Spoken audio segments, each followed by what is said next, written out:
Hello, I'm Michael Ruger. I'm a certified financial planner and I'm the managing partner at Greenbush Financial Group. And today we'll be talking about Social Security filing strategies.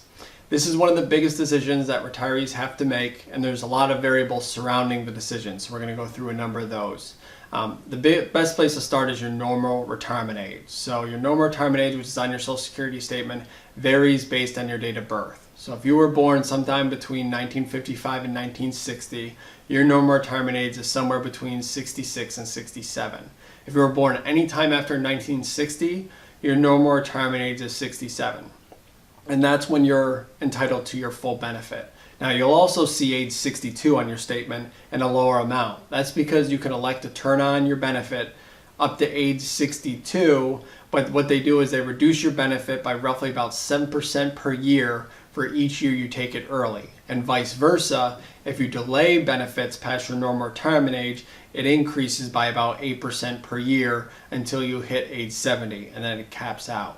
For clients that are thinking about taking it early, the first question that we ask them is, are you still working? And the reason why we have to ask that question is, if you take benefits before your normal retirement age, there's an earned income threshold, which means if you earn over a certain amount, they're going to take away a portion of your Social Security benefit. And in 2017, that threshold's around $15,000. And the way it works is, for every $2 I earn in income over that threshold, they take $1 of my Social Security benefit. So not only do they take it early and get the 7% per year reduction, but they're just going to take it away in the earned income penalty. So it really depends on how much you're making at that point.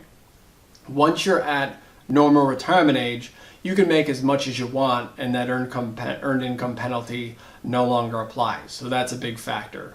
If you are actually going to retire before normal retirement age, it may absolutely make sense to turn on benefits early, because we start looking at the break-even analysis. Like if my normal retirement age is 66 and I am retired at 62 with no other income, I have to make up 4 years worth of payments by waiting until 66. So where's the break-even point? And when you do the math, it's in kind of your late 70s, early 80s. So you kind of weigh that decision and say, life expectancy, health, do I want to kind of take that risk? So that's one factor. The other factor is, do I need it? I mean, if I'm 62 and could turn it on, but I have other assets that I could be using to supplement my income, by letting my Social Security go up by 7% per year, that's almost like a guaranteed rate of return, and that's guaranteed to go up 7% per year, which there just isn't one. So I look at that as well and say, that might be a strategy for clients that have assets that have other ways to supplement income.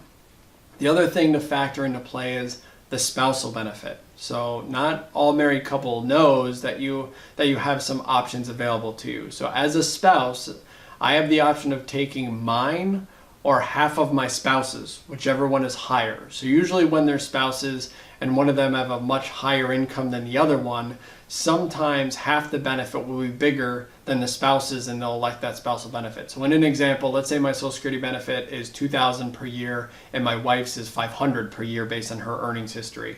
When she comes time to file for benefits, because mine's $2,000, she can actually get the spousal benefit for $1,000, which is higher than her $600, and that's her amount. So that's the spousal benefit. Now, the reason why I bring that up from a filing strategy is, if I delay past my normal retirement age to try and get that 8% per year each year, that only applies to my benefit. It doesn't increase the spousal benefit. So sometimes when clients are accessing the spousal benefit, it makes sense to turn it on at normal retirement age, all other things being equal. The other thing is death benefit. So the way death benefit works for Social Security is, when one spouse passes away, you don't get to continue to collect both. You just get the higher of the two. So in my example, let's say I'm getting $2,000 and my wife's Social Security benefit is $500. If I pass first, my wife's $500 goes away and she starts getting $2,000 per year, my benefit. If she passes away first, nothing changes. I just lose her $500 benefit and I stay at my $2,000. And the reason why that's key is, if Social Security makes up a big piece of our overall income, I may need that Social Security benefit to be higher if I were to pass first. So instead of taking mine at normal retirement age at $2,000, I might say, I want to wait until 70, because if I pass first, she's going to need more income. So that death benefit could come into play. The other thing I'll make note of is divorce. So if you were married for more than 10 years, you can actually collect spousal benefits on your ex-spouse's earnings history. And the same thing with a death benefit. If your ex-spouse passes away, you get to collect their full benefit if it's higher than yours. So just from a planning standpoint. Now, I get a lot of questions from clients about the solvency of the system. Like, I'm not going to be collecting for 15, 20 years. Is it even going to be there? And really the answer lies in, how the Social Security system works. So we all pay FICA tax into the system out of our paychecks. And essentially the money goes into the Social Security trust and then immediately goes out to pay benefits. So it doesn't just sit there in an account and wait for me to retire. It's just kind of an in and out.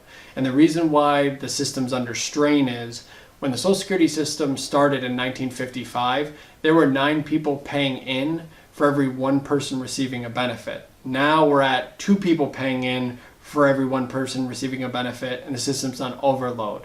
Largely because the baby boomers, about 10,000 of them are turning 65 a day over the next few years, and the system's just on overload. So there are some adjustments they could make to the system to fix it. They could kick out the normal retirement age further for younger individuals. They could adjust the inflation rider, they could decrease benefits, or they could increase payroll taxes. But the longer they wait, the reality is the bigger the fixes are going to be. So as you can kind of see, there's no one right solution for everyone. You should really consult with a financial planner to really run your personal scenario to determine what filing strategy is right for you. If you have any questions on this subject, please feel free to reach out to us at moneysmartboard.com. Thank you.